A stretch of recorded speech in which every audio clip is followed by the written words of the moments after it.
I hate to say this, cuma profesi gue sebagai wartawan membuat gue harus kayak update terus sama apa yang terjadi di dunia ini. Sehingga cukup sering buat ngupdate apa sih yang sedang terjadi di dunia Ballerina. ini. Cappuccino, carbonara, kayak itu cini. Gue sendiri Lu juga berapa? 6 jam 45 menit yang artinya adalah Tapi turun loh 46% dari minggu lalu. Iya betul, karena banyak kerjanya yang minggu ini alhamdulillah ya. Iya. Tapi Jadi ini kuncinya kan adalah bekerja ya. Tapi 6 jam tuh adalah 1/4 hari. Ngapain gue di depan handphone gitu. Dan tentunya Iya. juga ya belum lagi kalau di breakdown sosial media lah gitu. Belum ngepo-ngepoin. Siapa lah gitu, menteri. Menteri buat bahan riset kerjaan. Itu dia. Nah Iya. sebenarnya juga di satu sisi kita emang nggak bisa membedakan gitu ya penggunaan handphone kita untuk mana yang kerjaan, mana yang entertainment, mana yang emang kebutuhan kita untuk ngobrol sama orang lain juga ya. Tapi overwhelming tuh udah pasti kita rasain juga gitu. Obviously, yeah. Dan tadi ngomongin soal sosial media, kayaknya nggak semua orang di sosial media tuh baik juga. Jadi bikin nambah-nambah beban juga gitu. Makanya sekarang kita mau mengenal soal detox media sosial. Seberapa penting sih sebetulnya detox sosial media ini, dan apa sih kalau kita habis melakukan detox sosial media itu bisa jadi gimana sih? Gitu. Berapa lama waktu detoxnya yang 2 tepat tahun, gitu 2 ya? Buang aja handphonenya langsung. Oleh karena itu kita akan ketemu sama Kak Jennifer, seorang psikolog klinis dari Biro Psikologi Fathom. Welcome ya. to Detik Sore, Kak Jenny. Halo, selamat sore. Sukses loh singlenya kemarin. Beda ya. Salah orang ya. Ini Kak Jen juga Instagram Jen Psikolog ya. Iya, Jen betul. Psikolog di Instagram Iya. ya. Konten-kontennya juga ngomongin soal apa tuh namanya mental health gitu ya. Walaupun nggak ngomongin mengenai sosial media mulu gitu ya. Banyak gitu mental health itu kebutuhan Tapi kita orang. dari pendekatan media sosial sekarang. Betul. Boleh. Ini bicara soal detox nih di media, buat media sosial Kak Jenny. Ini kan tadi kita udah cerita ya bahwa media sosial tuh makin kesini tuh makin kompleks, orang-orangnya juga makin random. Kalau dulu kayaknya orang media sosial cuma buat cerita Seru-seruan. aja ya, seru-seruan, share pengalaman segala macam gitu ya, ketemu orang baru, teman baru. Kalau sekarang nyari musuh. Waduh. Kadang-kadang juga bisa kayak gitu. Terus ada lagi yang sekarang brain rot namanya kan. Iya. Kayak berarti ini tuh seberapa penting sih untuk bisa melakukan detoksifikasi media sosial untuk orang-orang saat ini? Zaman sekarang sosial media tuh udah mau usia berapapun kayaknya ada ya. Iya. Apalagi gampang banget untuk kita akses. Tapi kan konten-konten di dalamnya kan kita nggak akan pernah tahu. Apakah konten-konten yang positif, negatif, kita True. nggak akan pernah tahu. Bahkan sekarang algoritma, misalnya kita sering buka yang binatang-binatang gitu misalnya. Nanti kucing Iya, semua. betul. Nanti yang brand road gitu misalnya. Iya. Apa tuh yang Fettuccine kayak carbonara. sahur, kayak gitu-gitu kan. Iya. Nanti Fettuccine. itu mulu. Beda lagi ya. Kayak gitu loh. Jadi hal-hal seperti itu kalau kita konsumsi terus-menerus, kalau positif sih fine aja. Tapi kalau misalkan kebanyakannya untuk kebahagiaan instan, takutnya berbahaya juga sih untuk kesehatan mental Iya. kita. Oh ternyata kayak video yang bikin kita senang dalam waktu singkat itu juga berbahaya kalau Iya. dikonsumsi terus-terusan. Terus-menerus. Kenapa? Gimana bikin kita apa? Fokus kita tuh jadi semakin pendek. Oke. Kayak gitu. Apalagi sekarang kan orang suka bilang tuh 3 detik, konten harus 3 detik yang menggaet gitu. gitu, hook gitu misalnya. Itu kan berarti artinya kan kalau 3 detik gak menarik kita udah langsung swipe. Dengan cepatnya kita bisa ganti konten gitu sih. Dan artinya bikin kita jadi ya udah pasti kecanduan gitu ya, karena ya udah gampang aja ini accessible happiness gitu ya. Kita Betul. nggak usah effort banyak-banyak, cuma scroll apa bisa dapet apa namanya, Kebahagiaan. sesaat. Sambil rebahan kita udah bisa ke Dopamin. Roma sekarang. Lihat orang Iya. live dari Vatikan misalnya. Betul, traveling online. Iya. Traveling online juga. Dan untuk jangka panjangnya ada pengaruhnya juga nggak sih Kak Jen? Kalau misalkan ini dalam waktu yang panjang kita gitu terus menerus, satu pasti prokrastinasi. Karena Nunda. kita kan nunda pekerjaan kan. Tapi sebelum itu aku udah nunda lagi. Oh iya, Nah udah mulai nih. berarti udah harus detox nih. Nah, satu prokrastinasi karena sesuatu yang menarik itu jauh lebih membuat kita tuh nyaman. Pekerjaan atau misalkan kerjaan PR atau apapun itu ya, itu kan kayak sesuatu yang tidak nyaman. Manusia kan cenderung mencari sesuatu yang membuat mereka nyaman. Iya. Kayak gitu. Terus kemudian yang kedua, biasanya ada beberapa orang yang kategorinya sudah tanda petik candu, kalau nggak main handphone tuh kurang. akhirnya bisa bikin cemas gitu loh. Wah, hari ini belum pegang handphone nih, hari ini belum buka IG nih, belum buka TikTok nih. Kayak Sekarang gitu. mau ke kamar mandi, kalau handphonenya lobet dicas dulu baru ke kamar mandi. Ya, Ya bisa kan? batu ginjal dong nanti. Ambeien tahu bisa tuh Iya, kelamaan ambeien di segala toilet. macem. Sorry. Iya. Iya, Nah, iya. bisa membuat kita tuh ngerasa cemas juga. Iya. Terus fokus kita juga makin lama makin pendek. Biasanya yang kita bisa fokus banget, terus sekarang fokus kita tuh kayak baru kerjain 5 menit, 10 menit kok udah hilang ya, cari-cari distraksi lagi kayak gitu. Dan beberapa orang kalau memang sudah sampai benar-benar parah ya, yang candunya itu bahkan bisa membuat hubungan dia dengan orang lain jadi nggak baik. Oh, pernah ada case kayak gitu? Kak Jan? Pernah, misalnya nih ada anak yang candu sosmed gitu kan, hari-hari main sosmed, jadi dia ajak ngobrol sama mamanya, papanya, diem aja, aja gitu.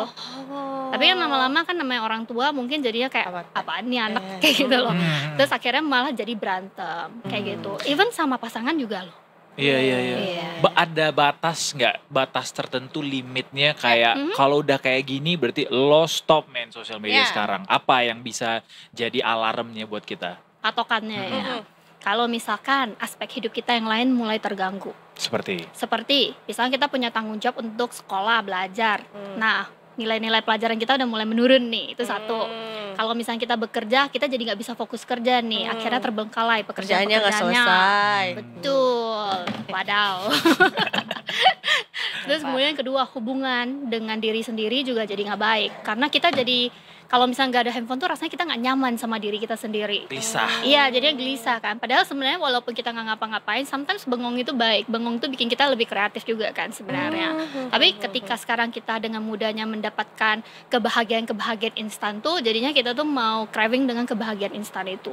Tapi sekarang tuh kayak gini, Kak Jan. Apa Orang tuh? di media sosial tuh bikin video cari referensi tempat bengong di Jakarta.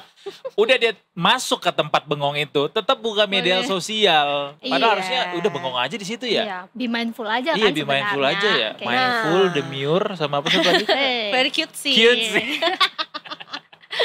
Tapi sebenarnya aku juga sempat juga ya diingatkan waktu itu siapa ya. Pokoknya intinya adalah coba deh lebih mindful pada saat melakukan semuanya gitu. Betul. Jadi kalau misalnya lagi makan ya dirasakan apa yang dimakannya, rasanya seperti apa, kenyangnya terasa, enaknya kayak gimana gitu lagi. Kerasa kok, tapi sambil nonton YouTube. Nah itu dia, karena sekarang kan juga makan harus nonton Nadia Iya, Umara. benar.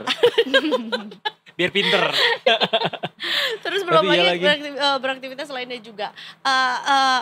Aku masih berproses ya untuk bisa mindful dalam segala aktivitas yang ada juga. Tapi gimana caranya biar tetap ya makan gitu ya, baca buku ya baca buku gitu. Di jalan ya di jalan, nikmati ada apa di jalan gitu, nggak usah lihat handphone. Mesti tegas sih sama diri sendiri. Kalau misalnya kita udah tentukan, oke, hari ini aku mau menikmati alam, maka ya udah handphone taruh aja dulu, nggak bakal hilang juga tuh handphone gitu kan. Kemudian coba untuk menikmati suaranya, udaranya, alamnya, tekstur daunnya atau apapun yang kamu lagi pegang kayak gitu loh. Mencoba untuk tegas sama diri sendiri. Karena kalau kita nggak tegas sama diri sendiri juga percuma. Adanya dikit-dikit yang tadi lagi kegelisahan. Wih, mau pegang handphone kayak gitu. Betul. Jadi harus dicoba dulu ya dengan Betul. ketegasan itu tadi. Kalau Betul. memang nggak nyaman dengan itu, baru mungkin dengan cara lain gitu. Betul. Karena kadang-kadang aku ngerasanya kayak kok sering skip momen, banyak lupanya. Karena jangan-jangan pada saat ngobrol nih, misalnya ngobrol sama Kak Edo tuh sambil main handphone, jadinya lupa kan sebenarnya. Mau Nggak- apa yang disampaikan. Atau nggak sebenarnya kayak aku lupa momen itu lagi ngobrol apa gitu. Itu ada pengaruhnya nggak sih secara Badan di psikologis? sini, pikirannya kemana-mana. Iya. Benar. Badan di Zoning sini, pikiran di out. ubud. Nah itu Ketemu gabut sama aja yuk. monyet-monyet. Tapi itu Terlalu juga jauh. soal jadi aku pernah gini juga Kak Jan. Boleh. Kalau misal lagi makan siang nih ya, di rumah terus habis itu depan ada TV, otomatis sambil nyalain TV nonton YouTube. Kadang-kadang sambil makan di sebelah kiri, sebelah kanan sendok, sebelah kirinya adalah handphone buat sambil ngeliat media sosial gitu. Terus sambil nonton juga. TV terus hidup gitu. Itu udah kategorinya multitasking. Iya. Multitasking banget. itu udah toksik tuh ya kalau kayak gitu. Sebenarnya kalau dibilang toxic itu kan kata yang cukup berat ya. Jadi mungkin kita nggak langsung menilai, wah ini toxic nih. Tapi apakah dengan kita multitasking itu kita menyerap semuanya dengan baik? Kalau misalnya tidak, berarti kan nggak efisien. Nah aku pernah nyoba untuk boleh. kayak mindful dan demure itu ya, walaupun tanpa cutesy. Jadi kayak makannya ya udah makan aja gitu, tanpa harus sambil nonton atau sambil ngapain. Cuma kayak ya gimana? Aduh susah lagi Iya, gitu. Gimana caranya godaan-godaan itu apa yang ya? bikin susah? Karena mungkin Kayak udah kurang kebiasaan aja, kali ada ya, yang kurang aja Bener. kayak nah apa ya, ada apa sih di Instagram, ada apa sih gitu. Nggak sampai ke Gemes aja. ada apa sih, nggak kepo gitu sih, cuma kayak Kebiasaan. kalau misalnya nggak sambil ada yang ditonton, Oke. rasa-rasanya Kurang. awkward gitu makan doang. Makan Padahal sama harusnya siapa, nggak sama apa-apa presiden? juga ya. Awkward. Makan sama Nggak, siapa? nggak. Awkward. Kayak makan terus habis itu kayak gue ngapain lagi ya, cuma menikmati makanan ini doang tuh kayak kurang sambil Iya. nonton kali seru ya gitu. Padahal harusnya nggak apa-apa juga kalau cuma makan doang ya. Betul. Justru lebih bagus. Iya, betul. Karena kita mencoba untuk be mindful dengan proses mengunyahnya, rasanya, dan kita jadi mengingat semua momentum-momentum yang ada di sana. Sebenarnya kalau misalkan mau sambil nonton atau apapun, kalau misalkan kan gini, kadang makin kita dewasa kita berasa nggak sih 24 jam tuh kayak kurang gitu loh. Apalagi kalau misalnya kita ada kerjaan dan segala macam. Sometimes ketika kita udah pulang kerja, misalnya kerjaan kita yang nggak boleh pegang handphone gitu. Pulang kerja tuh kita rasanya tuh mau revenge. Saatnya aku mencoba untuk beristirahat, mau me time. Jadi ketika kita mau makan sambil nonton tuh bagian dari reward, Revenge-nya, tanda petik rewardnya kita gitu self loh. reward ya. Betul, tapi kan balik lagi, tujuan kita seperti itu tuh untuk apa? Kalau misalnya tujuannya adalah untuk menghibur diri sendiri, ya sebenarnya ya it's okay aja sih. Karena selama tidak ada efek samping yang sangat signifikan, sebenarnya ya banyak kok yang seperti itu. Tapi kalau misalnya ini sudah sampai mengganggu, lebih baik mulai coba untuk be mindful lah. Karena kita hidup Jakarta aja udah hektik banget kan. Masa kita pulang rumah kita harus melakukan berbagai kegiatan yang hektik juga gitu loh. Iya. Nggak tahu, terkadang juga ada rasa kayak bersalah kalau nggak melakukan banyak hal atau tidak efisien dalam melakukan banyak beraktivitas gitu ya. Jadi pengennya tuh segalanya tuh beres dalam satu waktu gitu. Nah itu tuh gimana juga nih Kenjan? Pernah ada case yang kayak gitu juga gak sih? Pernah. Balik lagi strategi kalau yang itu. Kalau misalkan memang ada pekerjaan yang mau nggak mau deadline-nya mepet dan segala macam, memang ada beberapa orang yang cenderung kalau kerja itu nanti kerja A, kerja B, kerja C semua dikerjain sekaligus. Beberapa orang memang punya kapabilitas untuk multitasking, tapi beberapa orang tuh tidak. Kalau misalnya kita tipikal yang lebih bisa fokus ke satu hal aja, ya udah selesaikan dulu satu persatu. Mungkin boleh strateginya adalah cari yang mana yang paling mudah dulu untuk diselesaikan. Jadi kita nggak berkutat pada yang paling sulit untuk diselesaikan kayak gitu. Karena nggak semua orang multitasking kayak gitu loh. Nah kita sekarang masuk ke detox media sosialnya nih. Boleh. Kita kalau misalnya mau detox sosial media berarti harus nggak boleh buka sama sekali ya. Atau mulai dari mana Ya, atau mulai dari mana tahapannya? Oke. Kalau kita mau detox sosial media sebenarnya gampang aja. Ya udah, kalau bisa apps-nya itu kita pakai pasangnya ad blocker. Jadi kita boleh konsumsi, bukannya nggak boleh konsumsi, tapi dalam waktu yang memang sudah kita tentukan. Misal, ya adalah sehari 1 jam gitu misalnya. Setelah itu kan ada aplikasi ad blocker tuh, yang dimana kalau 1 jam tuh itu aplikasi itu udah nggak bisa buka lagi sampai besok baru buka lagi. Kalau memang yang tingkatannya sudah parah banget, bahkan beberapa orang tuh sampai uninstall. Misalkan dia suka banget tuh doom scrolling TikTok gitu misalnya, ya udah dia sampai uninstall TikTok. Tapi kan nggak bisa dipungkiri beberapa pekerjaan kita itu selalu berhubungan dengan sosial media.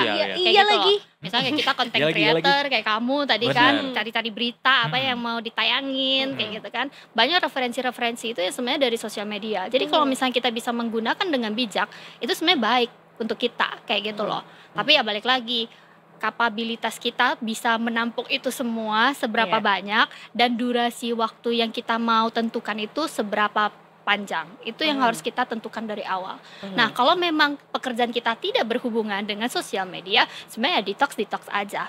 Sometimes itu ada bagusnya. Kita gak cuma mendekatkan yang jauh, tapi kita mendekatkan yang memang sudah dekat sama kita gitu loh.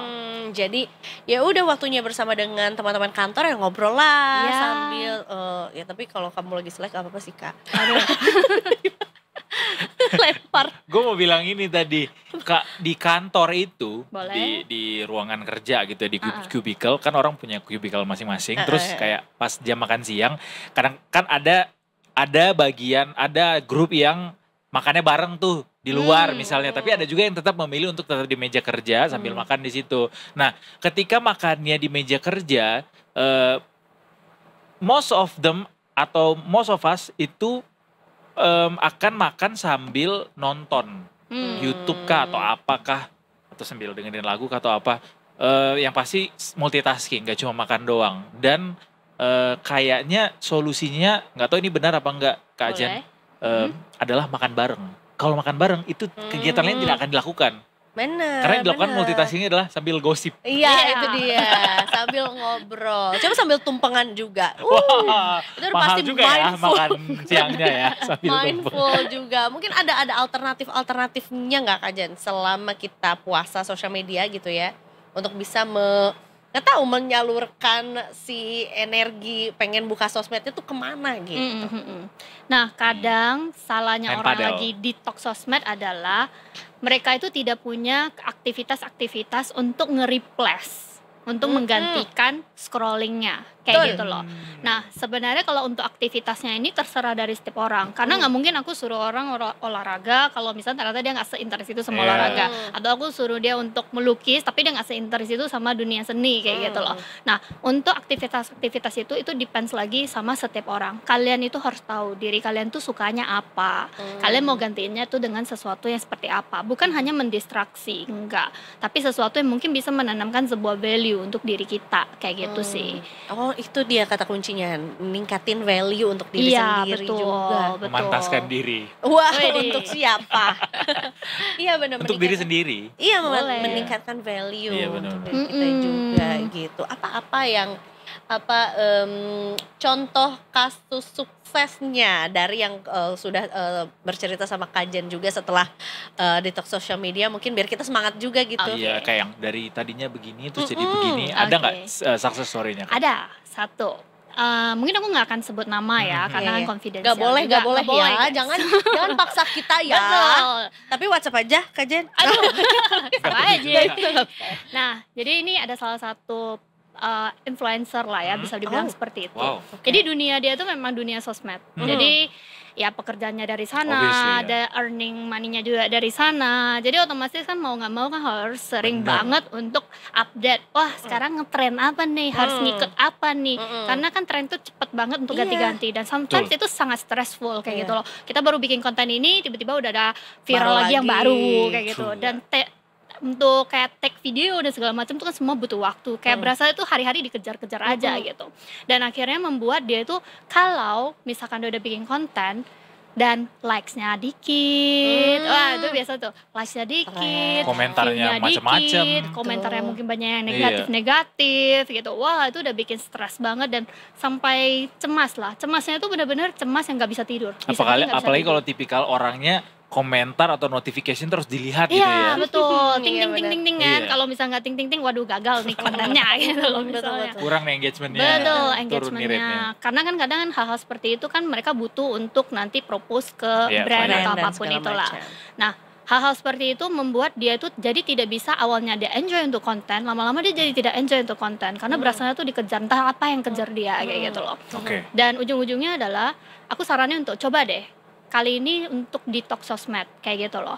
Karena percuma kita ngejar viral, tapi kalau misalkan kita tuh nggak menggunakan hati untuk membuat konten tersebut seperti zaman dia dulu.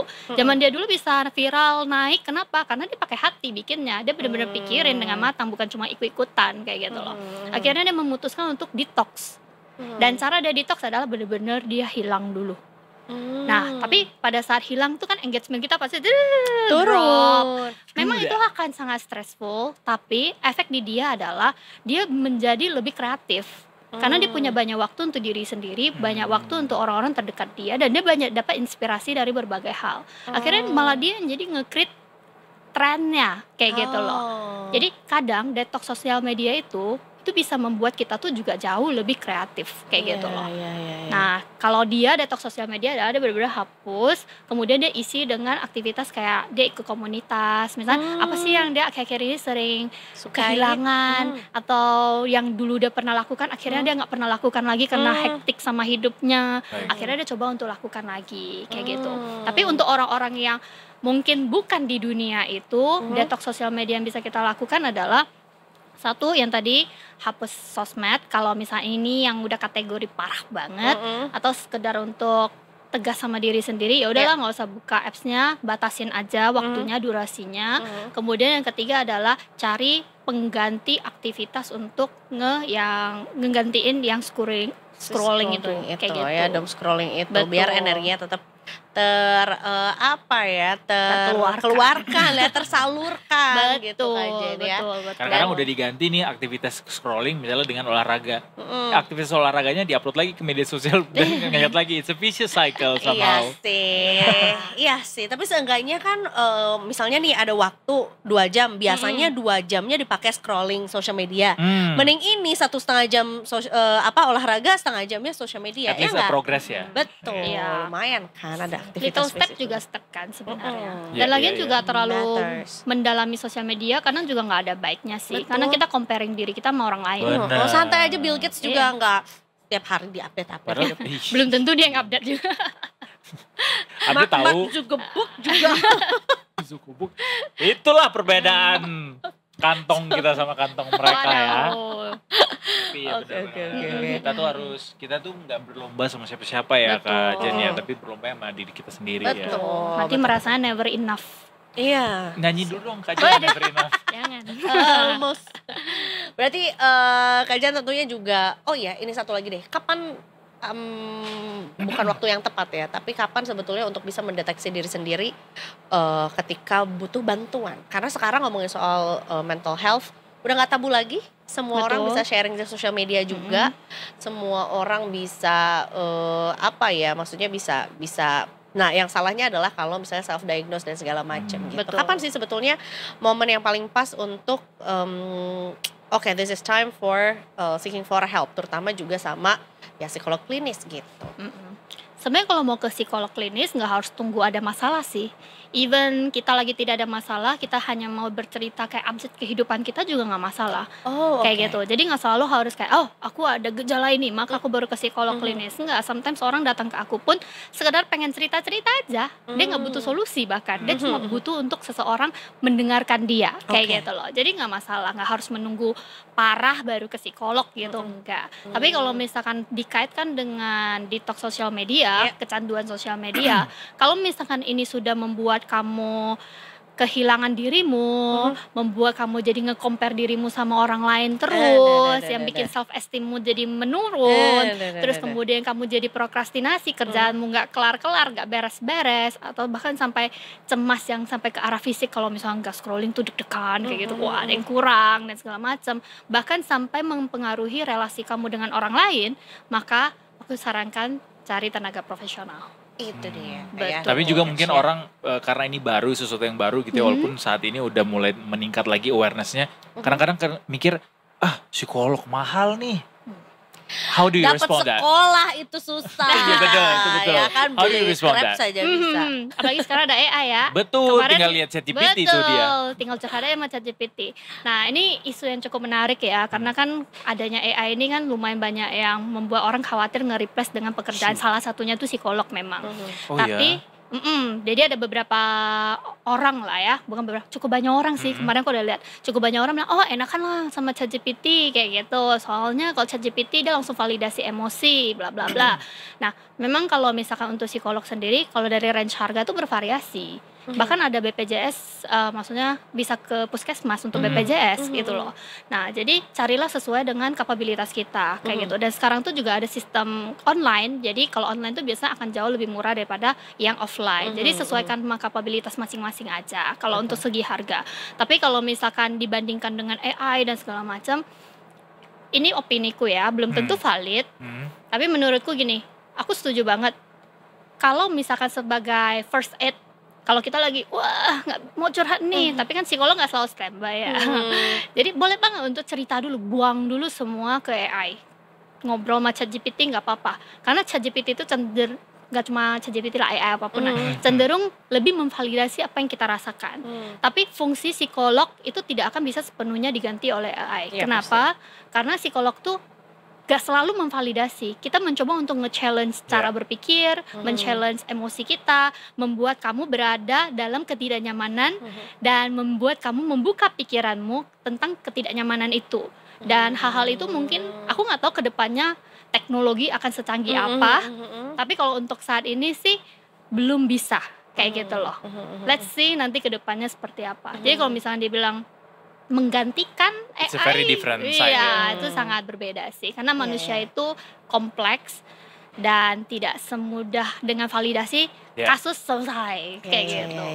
True that. Ya, Betul. setuju aku juga ya. Nanti kita bikin ini ya, hari kesehatan mental, kita seharian ngomongin soal dari sisi psikolognya seperti apa, dari sisi pasiennya seperti apa. Klien ya. Hari kesehatan mental ada? Pasti ada ya. Nanti kita akan bikin. Cari tahu lagi ya, Dok. Dok lagi. Kak Jen, terima kasih banyak anyway. Iya, terima kasih. Ya, semoga